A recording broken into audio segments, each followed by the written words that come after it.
one of the keys to life is, first of all, develop detachment.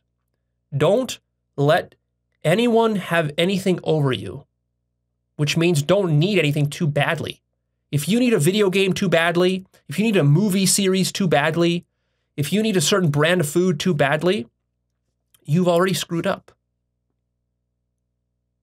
If you need a job too badly, you've already screwed up.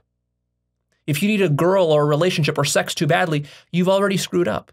If you need a man too badly, if you need a marriage too badly, you've screwed up.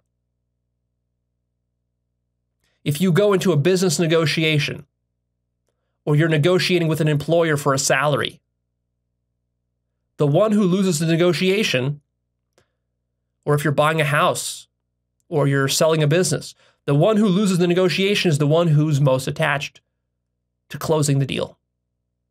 And the one who wins the deal and gets the best value is the one who is willing to walk away without any worry of losing anything. That's real power. Learn that lesson and cultivate it across your whole life. Become independent. Don't hinge your happiness or your feelings of love on any external source, because as you do, that source will then, you'll become a slave to that source, whether it's a drug or alcohol or food or desserts or soft drinks or cigarettes or video games. You're going to become a slave to that thing. Maintain your poise, detachment, and independence. And to do that, you need to re-ground all of those attachments into something deeper within yourself. And that's what spirituality is about. You see, spirituality is a very practical thing. If you're deeply grounded in your own consciousness, and you're able to love yourself, and you're able to love the world without attachments to various things and various biases, this leaves you in a perfectly poised, centered place from which you can act, maintaining your own integrity, enforcing your own values, having a high sense of self-esteem, and you're able to be very effective in dealing with people. And when people cross your boundaries, you quickly enforce them and you put them in their place, and then you don't get exploited and abused by people. Not by salespeople, not by family members, not by lovers, not by your children. People need to know that you're serious. People need to know that you've got values and standards and you're not going to compromise.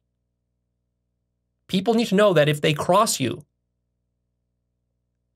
once, they'll get a warning. If they cross you twice, they'll get a serious warning. And if they cross you a third time, that's it. 3 strikes, they're out. You cut them out of your life. You're not going to be giving them 4th and 5th and 6th and 10th chances to redeem themselves. You're a busy person. You got a life to live. You got a life purpose. You got something going on in your life. You got values that you're trying to live by. And people need to sense that. That's what makes you strong and powerful. And then people will look up to you because they'll see you like this rock or this anchor. This is what makes you a powerful leader.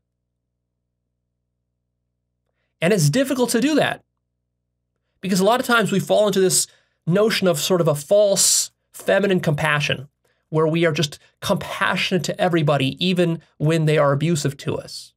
No, that's not what love means.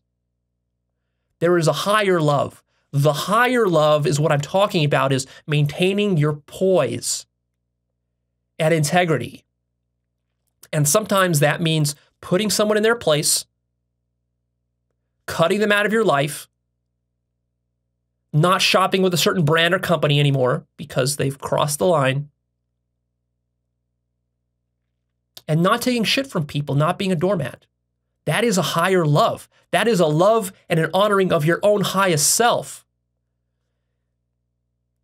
allowing you to maintain your autonomy and power, which you need to live the highest, most loving way in your life.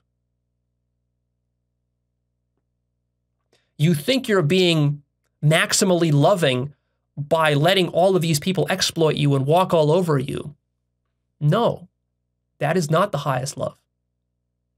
And it's also not serving them. Because when you put them in their place, when they cross you, when you enforce boundaries, this actually wakes them up. Because they realize, I can't keep acting like a selfish asshole. I can't keep exploiting people. It's not an effective strategy. And then that forces them to rethink their ways. Whereas if you're going to be bending over backwards for this person, that's not going to help them to wake up. That's not going to help them to find love within themselves. That's just going to make them exploit you in lazy ways.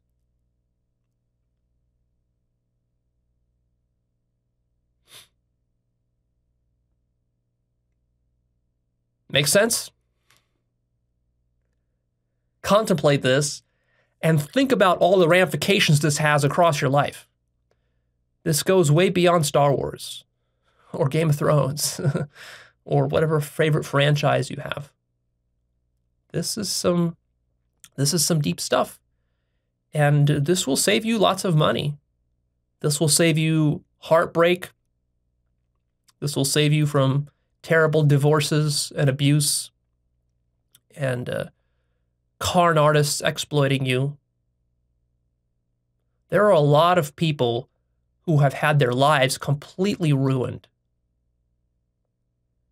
because all they did was just naively tolerate others gradually exploiting them more and more and more and more, whether it was their lovers or their family, even their family members.